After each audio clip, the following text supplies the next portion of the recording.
Hello, my friends. So here we are. I think this is going to be the last video that I'm going to do on the whole subject of idealism, naturalism, and substance dualism, or just dualism in general. So I've already explained why I don't subscribe to idealism. So now it comes down to naturalism and substance dualism. And the way I see it, I think these three worldviews are kind of exhaustive in all the kind of worldviews you can have. I mean, I don't know whether panpsychism fits in there somewhere. I just don't know where. But it's not entirely a fourth view. So either the physical world alone exists, or the mental and spiritual world alone exists, or they both exist. You know, it's got to be one of those things. Okay, let me put it another way. Either the physical world alone exists, or the non-physical world alone exists, or they both exist. So those are the only options.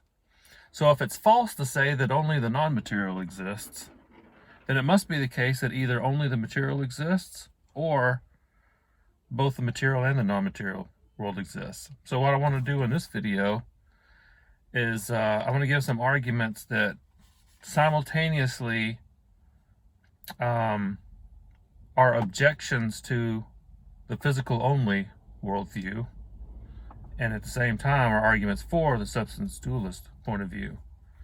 And some of this stuff I've already brought up. I'm cheating this time. Usually I do these completely off the top of my head, but I knew I was going to forget. I had several arguments I wanted to make in this video, and I knew I was going to forget what they are. So I made myself a handy dandy list here. Okay, let's start off with all right, in the previous video, I talked about how you can't rationally affirm naturalism, because if you affirm naturalism, then to be consistent, you have to doubt the reliability of your belief-producing cognitive faculties. And if you doubt the reliability of your belief-producing cognitive faculties, then you have no rational basis by which you can affirm naturalism. So affirming naturalism is kind of a self-refuting position to affirm. But that doesn't, strictly speaking, doesn't mean that it's false. It could be false, and we just can't know or it could be true. It could be true, and we just can't know it, or something like that. So the first argument I want to give is that if we begin with the presupposition that our cognitive faculties are reliable, and it seems to me like we have to presuppose that in order to have any rational opinion about anything at all, then you can make a deductive argument against naturalism that goes like this. Man, there's so many people around in the car. It's just making me uncomfortable. I should have parked somewhere else to do this video. I'm sorry. Okay, so here's the argument. If naturalism is true, then we cannot trust the reliability of our cognitive faculties. But we can trust the reliability of our cognitive faculties. Therefore, naturalism is not true. Now, if naturalism is not true, and neither is idealism, well, the only one left is substance dualism, or dualism of some sort. Okay, so the other one, a lot of these arguments depend on synthetic a priori items of knowledge that we have, and I talked about that in my series on epistemology, where you've got all these different beliefs that we have, and we have reasons for those beliefs and reasons for those reasons, and it all comes down to these foundational items of knowledge we have, some of which are synthetic, meaning that they're not analytic truths, they're not true by definition, and they're not necessary truths. And those include things like our knowledge that our senses are giving us true information about the external world, that our memories are giving us true information about the past, that the uniformity of nature, that the future will resemble the past. Well, some of those also include things like the fact that we are selves and that we endure through time and change and things like that. So some of these arguments are going to depend on those synthetic items of a priori knowledge. And this next one is about intentional action. Now, in the previous video, I think it was the previous video, one of the reasons I gave for why naturalism undermines our cognitive faculty is because if naturalism is true, then so is epiphenomenalism. So, but we have this intuition that our beliefs and our desires and our mental states in general do have an effect on our behavior. In other words, we're acting on purpose. We are doing things intentionally. And so it's not all, we're not mere puppets having our strings being pulled by blind mechanistic electrons, obeying the laws of nature. We're actually doing things on purpose. We're active. We're not merely passive. We're not dominoes being knocked over. We're agents. Now, some people who bring up this argument will do it this way. If naturalism is true, then we do not have libertarian free will. But we do have libertarian free will, therefore naturalism is false. I personally do not subscribe to libertarian free will. So the argument I'm making now does not depend on libertarian free will. It does not depend on our actions being non-caused or acausal or anything like that. What I'm arguing instead is that our actions are caused by our antecedent mental states, like our desires and our intentions and our plans, the things that we're basically doing things on purpose. So to do something on purpose is to act out of your mental dispositions. But as I argued in the previous video, that's impossible under naturalism. So you can argue like this: if naturalism is true, then epiphenomenalism is true. But epiphenomenalism is not true, therefore naturalism is not true. And so that's another argument against naturalism and therefore for substance dualism. The next one is continuity of identity through change. Now, this one also depends on our synthetic a priori knowledge of the fact that we are selves that endure through time. If you believe that you have existed for longer than 10 years, then this argument should work. Some of you have probably heard of the ship of Theseus or however it's pronounced.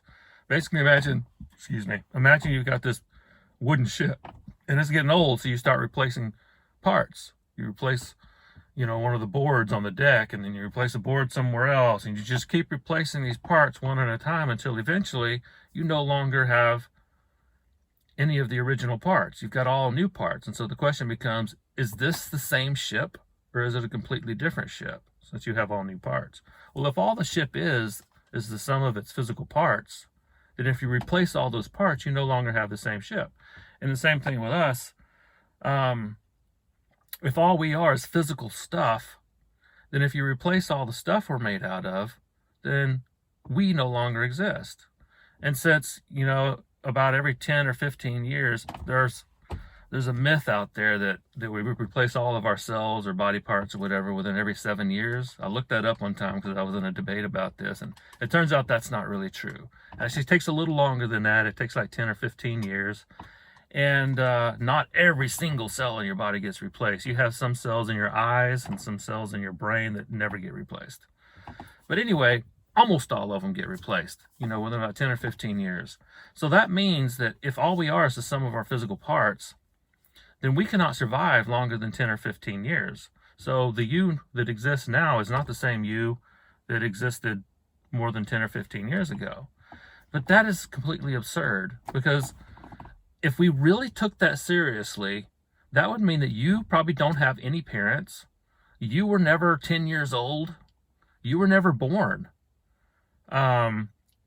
We would, if we were to be consistent, there would be like a statute of limitations on all crimes that, that happened 10 or more years ago. You could never be guilty of anything that happened 10 or more years ago. And so all the stuff you see in the news about how, some politician committed some sexual harassment or whatever that was longer than 10 years ago, well, we can't hold that against them because that was a different person. That would literally be a different person. But of course, that's absurd. Of course, we've lived longer. The memories that you have are actually memories of things you did and that happened to you. And so here's the argument. If physicalism is true, then we do not maintain personal identity through physical change. But we do maintain personal identity through physical change. Therefore, physicalism is not true. There are several arguments against the argument that I just gave. Suppose that you're in doubt about whether it's true that the replacing all the parts means you have something different. Well, let me push that analogy a little bit farther. Imagine on the ship, instead of replacing all the parts, all the pieces of wood with new pieces of wood, you replace them with cardboard. Got this analogy from J.P. Moreland. Well, obviously, if you got a whole ship that's made out of cardboard, it's obviously not the same ship as the one that was previously made out of wood. Now here's another way to think about it. Imagine as you replace the parts, you put all the old parts in storage, and you keep making these new parts. And so now you've got a ship made of all new parts. And then you can go to the storage and take all those original parts and assemble them into a ship. Now you've got two ships. One ship is made of new parts, and the other is made of original parts. Which one is the original ship? Now, I would argue neither one of them is the original ship. But if either one of them stands a chance of being the original ship, surely it's the one with the original parts. And so it follows that if you replace all the parts of a physical entity, then you no longer have the same thing. Some people avoid the force of this argument by subscribing to mereological nihilism. Now, this is the idea that there are no composite things. The only things that there are fundamental things that can't be reduced to smaller parts or whatever. But that strikes me as being an absurd position to hold just to avoid the force of this argument, because then you would have to say that there are no individuals, there are no people, there are no chairs. That's just ridiculous.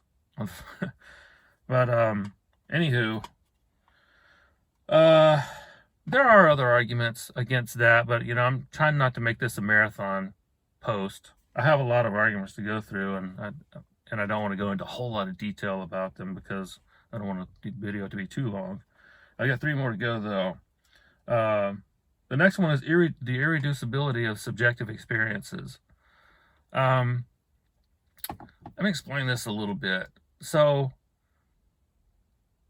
the mind can't be reduced to the physical because, okay, let me talk about the indiscernibility of identicals. This is kind of an extension of the law of identity, A equals A.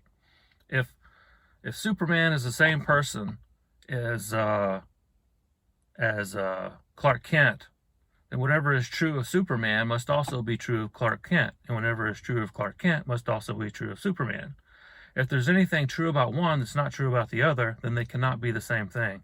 That's the law. That's the indiscernibility of identicals. If 2 things are identical, then they have every property in common. If 2 things have anything that's different between them, then they cannot be the same thing. Okay, so that means that the brain and the mind cannot be the same thing because there are several properties that one has that the other doesn't have. A physical state in the brain might have a charge, a mass, or whatever, but the thought, ice cream tastes good, doesn't have those properties. The brain can be exhaustively described in third-person terms. It can be observed in a third-person way. The mind is completely first-person. It cannot be observed in a third-person way. And this is an interesting thing to think about, because imagine, if we had the technology to look inside the brain and map every single causal interaction that happens in the brain. Now, if physicalism is true, then we should expect that every physical event in the brain had a physical cause, and this just this chain that goes from physical state to physical state to physical state.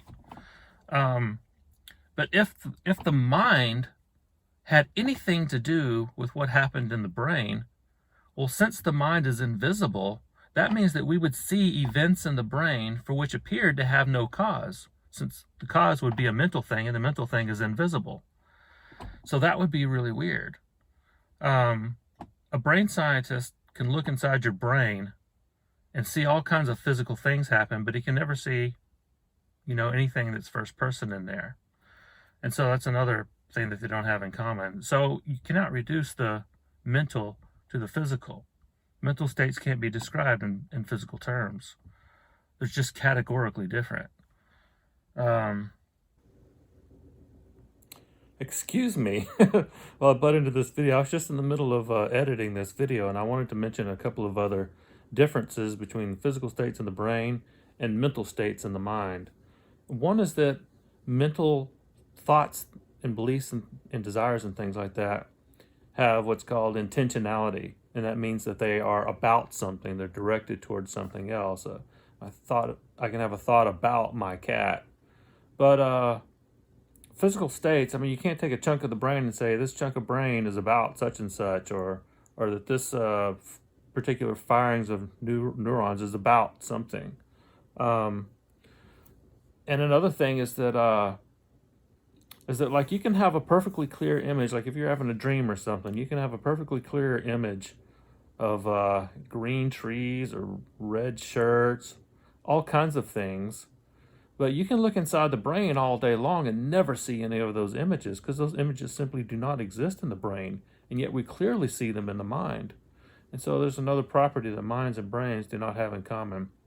And I just want to re-emphasize how weird consciousness is in general, but it's weirder on physicalism, because on physicalism, I mean in principle, everything that's physical is at least in principle observable in a third person way. I mean, science just kind of assumes this, that you can measure things, you can quantify various properties that physical things have, and they're all, if I can examine a physical system and derive all its properties, then somebody else can examine it in the same way. But you cannot, no amount of examining the brain can reveal what it feels like to be that person, or what that person is experiencing, or anything like that. But clearly, since we have immediate access to these things, I mean, they clearly exist. So anything that you think or feel or believe, or any mental state that you have at all, is completely invisible from a third person point of view. And that's really weird if you subscribe to physicalism, because if you subscribe to physicalism, then you have to acknowledge that there are physical things that are just completely invisible, that are completely foreign to anything that science can examine directly. The only way a brain scientist can correlate mental states with physical states is by asking the person who's having the mental states, what are you experiencing? And they, only that person that's experiencing that can tell you. So, anywho, back to the video. So that's the irreducibility of subjective experience. The next one is the unity of mind, and this is another one. I think I mentioned this in a previous video. This is just the idea that, you have all these sensory, or not just sensory, you have all these mental phenomena happening, including sensory perception, thoughts, beliefs, feelings, sensations, emotions, all sorts of things. But there's this impression we have, this intuitive impression we have, that we are one and the same person who is experiencing all these things, and that we endure through time and change, as I said before. Under physicalism, that can't be true. And there are a lot of physicalists that recognize this. Daniel Dennett being one of them. That if physicalism is true, then there is no unified self, because there's no place in the brain where you are located. There's no central entity or whatever. It's all just separable parts. So there's just different mental phenomena that happens all together, and the feeling we have of being a unified self is just an illusion. So this is another argument that could be put in a syllogism. If physicalism is true, then there is no unified self, but there is a unified self. Therefore, physicalism is not true. I'm surprised sometimes when people like Daniel Dennett are willing, recognize that a denial of the self follows from physicalism, but he does not take that as a reductio ad absurdum against physicalism. It seems to me that, if you recognize that physicalism leads to a denial of the self, a denial of a unified self, the solution there is not to deny that there's a unified self, it's to deny physicalism. Because the idea that we are not individuals, we're not selves, it's just absurd. And so yeah, that's a good argument against physicalism, I think. The last one is personal responsibility. If physicalism is true, then everything that happens in your brain, and therefore in your behavior, it's just determined by the laws of nature. and the initial conditions, and it all just happens like dominoes being knocked over. Nothing decides to do anything. It just happens automatically, blindly. We're basically puppets on strings. We have no control over anything we do, so we can't be responsible for anything we do. But we hold each other responsible for all kinds of things. And I'm not just talking about moral responsibility, because maybe you don't believe in objective morality, and I plan on talking about that in a future video. But I'm irresponsible at all. We can't be blamed for anything. That means, you can't be blamed for breaking the law, because it's not your fault. It's literally not your fault if you're on physicalism.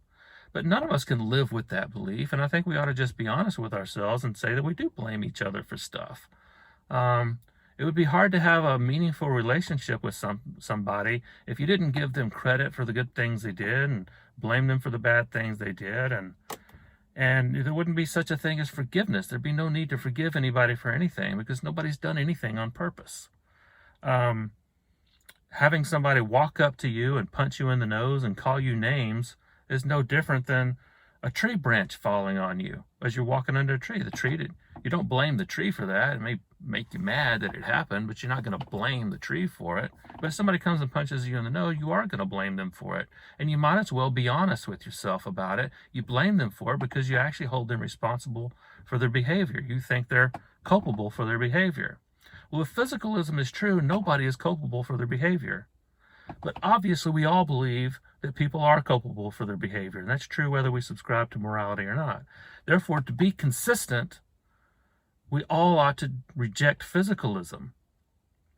So for all these reasons, I think physicalism is just an absurd point of view to hold on to. And so, since idealism is to be rejected for the reasons I've already given, and since physicalism is to be rejected for all the reasons I've given, you have no choice but to accept substance dualism. Now, if you accept substance dualism, then you have already allowed a supernatural foot in the door. The camel's nose is now under the tent. And now that you have opened yourself up to the supernatural, hopefully you will be a little bit more open to the existence of spiritual things like ghosts and God, which I plan on arguing in a future video. So, probably be the next video. So thanks for joining me. I'm gonna make a playlist with all the arguments about idealism, physicalism, and dualism, so that you can see all these videos together if you want to. There you have it.